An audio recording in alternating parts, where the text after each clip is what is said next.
గత ప్రభుత్వం 4,000 కోట్లను దుర్వినియోగం చేసింది అని చెప్పేసి deputy CM Pawan Kalyan చెప్పుకొస్తున్నారు.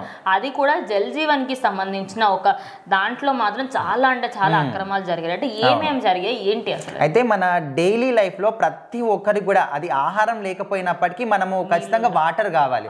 So water source అనేది ప్యూరిఫైయింగ్ గా అంటే మంచిగా ఒక స్వచ్ఛంగా ఉంటే ప్రతి ఒక్కరు కూడా ఆరోగ్యంగా ఉంటారు. సో ఇప్పుడు ప్రత్యేకమైన శ్రద్ధ మాత్రం పవన్ కళ్యాణ్ జల్ జీవన్ యోజన కింద పెట్టాడు. సో కేంద్ర ప్రభుత్వం ఈ పథకాన్ని తీసుకొచ్చింది. సో ఈ పథకం కింద ప్రతి ఒక్క ఇంటికి ప్రతి ఒక్క మనిషికి రోజుకి కనీసం 50 లీటర్ల నీళ్లు అందించాలి. సో ఈ పథకంలో ఇది ఒక రూల్ అన్నమాట.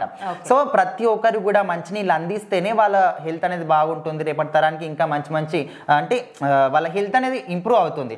కానీ నీళ్ళే కలుషితం అవుతే ఖచ్చితంగా ఇప్పుడు వాటర్ కంటెంటే మన బాడీలో ఎక్కువగా ఉంటుంది. సో అట్లాంటిది ప్రతి ఒక్క బాడీ పార్ట్ కూడా చెడిపోయే అవకాశం ఉంటుంది. కాబట్టి ఇందులో ప్రత్యేకమైన శ్రద్ధ తీసుకుంటున్నారు. అయితే గత ప్రభుత్వ హయాంలో ఏం చేస్తారంటే కేంద్ర ప్రభుత్వం దాదాపుగా చాలా నిధులే ఇచ్చింది. సో ఇందులో నీళ్లు ఎక్కువ ప్రిఫరెన్స్ కాబట్టి నీళ్ళు కూడా బాగానే నిధులు ఇచ్చినప్పటికీ గత ప్రభుత్వం మాత్రం వాటిని మాత్రం మొత్తం దుర్వినియోగం చేసింది. దాదాపుగా 4,000 కోట్లకు పైగానే దుర్వినియోగం చేశారు. సో అందులో 4,000 కోట్లు దాదాపు ఒక ఇచ్చారనుకోండి. ఇప్పుడు కేంద్ర ప్రభుత్వం 4,000 కోట్లు ఇచ్చింది.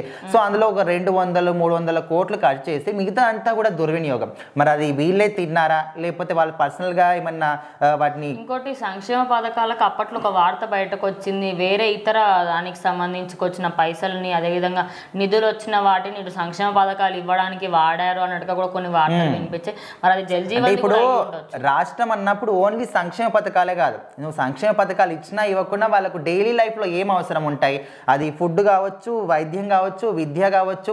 సో ఓన్లీ ఇట్లా విద్యాపరంగా చూసుకుంటే మంచిగా చేసి ఉండొచ్చు. కానీ ఈ విధంగా ఇప్పుడు జల్ జీవన యోజన కింద వచ్చిన 4,000 కోట్ల వరకు కూడా దుర్వినియోగం చేశారంటే ఇప్పుడు ఆ 4,000 కోట్లు ఉంటే ఇప్పుడున్న ప్రభుత్వానికి ఇంత భారం ఉండేది కాదు.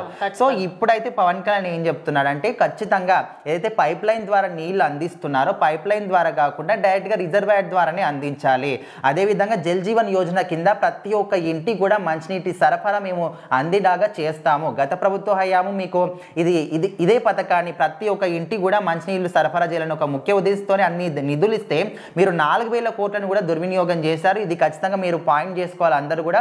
సో ఇప్పుడు వచ్చిన ప్రభుత్వం మాకు అన్ని నిధులు ఇవ్వకపోయినప్పటికీ మేము మాత్రం ఖచ్చితంగా ప్రతి ఒక్క ఇంటికి ప్రతి ఒక్క మనిషికి కూడా మంచినీటి సరఫరా అందిస్తాము అని పవన్ కళ్యాణ్ అయితే చెప్తున్నాడు.